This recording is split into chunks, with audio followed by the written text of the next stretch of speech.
has written several songs I sing with the band. And I like that particular song because it's got a good story in it, you know. Billy broken again, his woman and his best friend. He turned his back and they jumped a track. Now Billy is broken again. It's a guy who can't get along in society. Yeah. And so he acts out in ways that makes bad decisions and ends up paying for it. Yeah, it's just a good song. It's kind of like I was at one point in my life. He accuses me of writing songs about his life, but it's not conscious. It just turns out to be.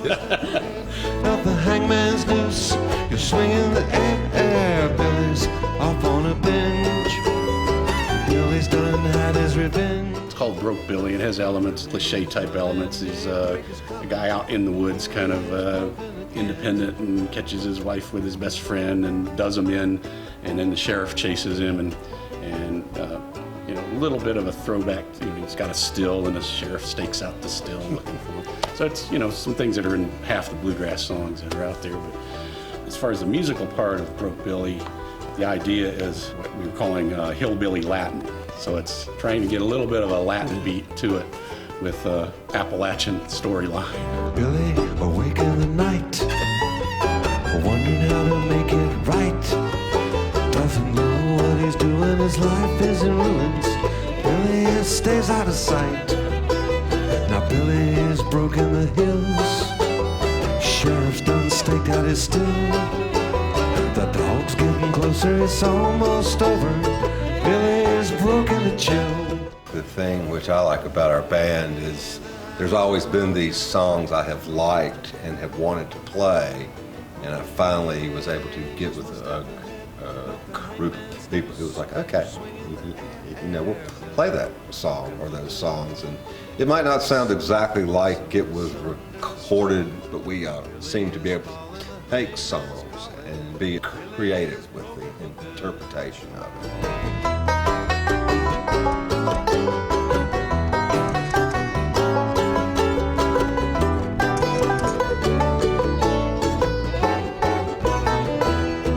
Several of us were in a band back in the 80s called Homebrew, and that was Eli Williams here, myself, and Tim Rhodes.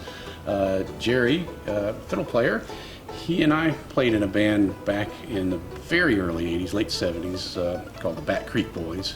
And we, you know, always kept in contact. I mean, there'd be jam sessions and things even when we didn't have a band. We seem to get together and leave everything outside of, you know. We all bring a different background of music in, so it's expands. Every person expands their horizons with what others are bringing.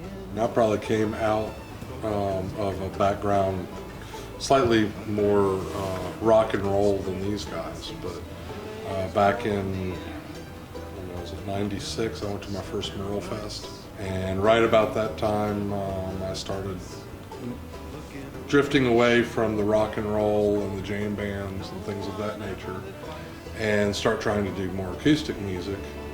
And that's how Tom and I started playing together in the late '90s, 2000 roughly, when I stopped touring and I came off the road, and Tom and I started doing this. It was, you know, just easy. It was easy is a good word for it. It's just right. Easy. It's always, you know, I mean, you know, in 13 years, I think we've had one argument.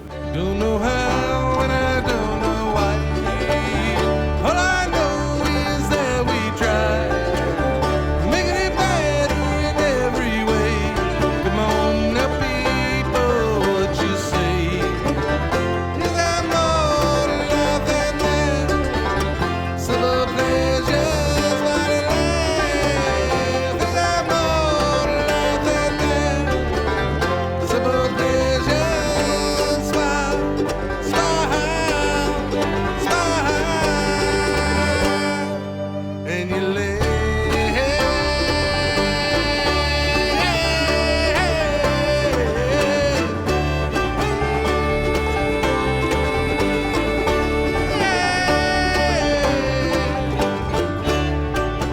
sun coming up or the rain pouring down.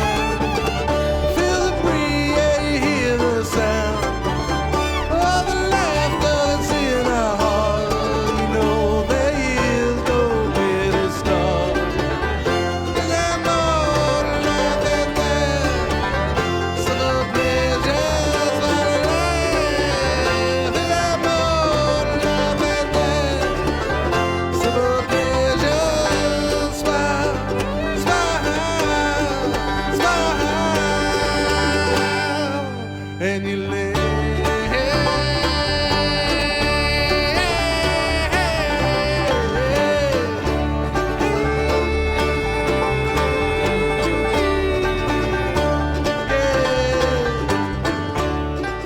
More to Life is actually one of the first songs that I wrote when I moved back. I grew up here, and like most people in the area, 2 weeks after high school I moved out to Colorado.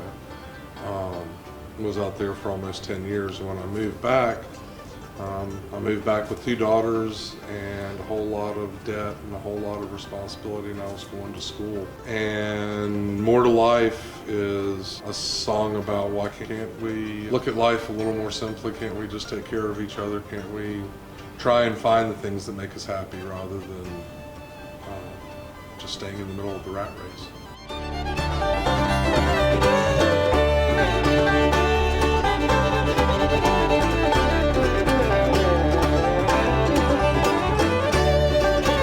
Better look up, yeah, you better look down. Whoever writes a song, it's generally what they want. Like when Eli brings in a song, he'll kind of define what it's going to be, what the harmonies are going to be. If John brings in one, it's that way. Previous CDs that we've done, they have followed certain themes or been more constrained in their collection of tunes. But this, I think, really represents a lot of what you hear when you come out to hear us.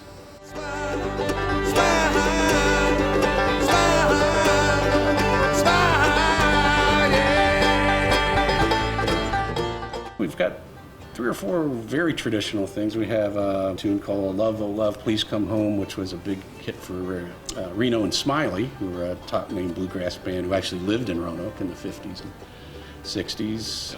Eli has 2 tunes on. He has just a great mainstream bluegrass tune. I think it's one of our best tunes, if not our best tune, totally. And, a relationship song, so these are always popular. And then he's got a kind of a western swing song we just added. It's a big variety, and I love variety in music, and I've been wanting to play with them for a long time. I had the opportunity to do so now, and I just love everything. You'll be playing a song out of the 20s one minute, and then you'll be playing a Grateful Dead the next song, and it keeps you on your toes.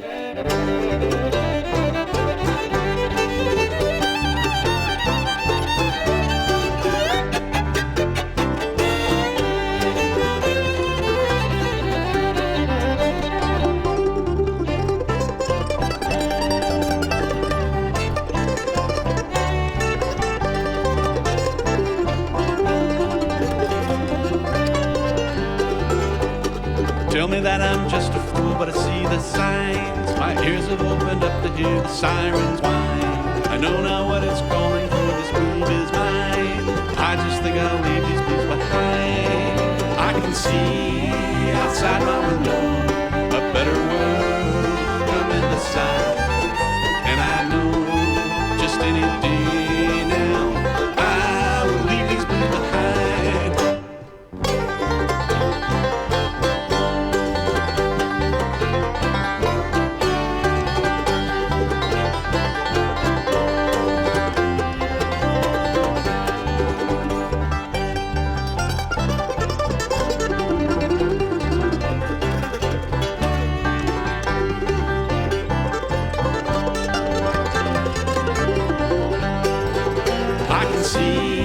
Outside my window, a better world coming to sight. And I know just any day now I will leave these blues behind. I can see outside my window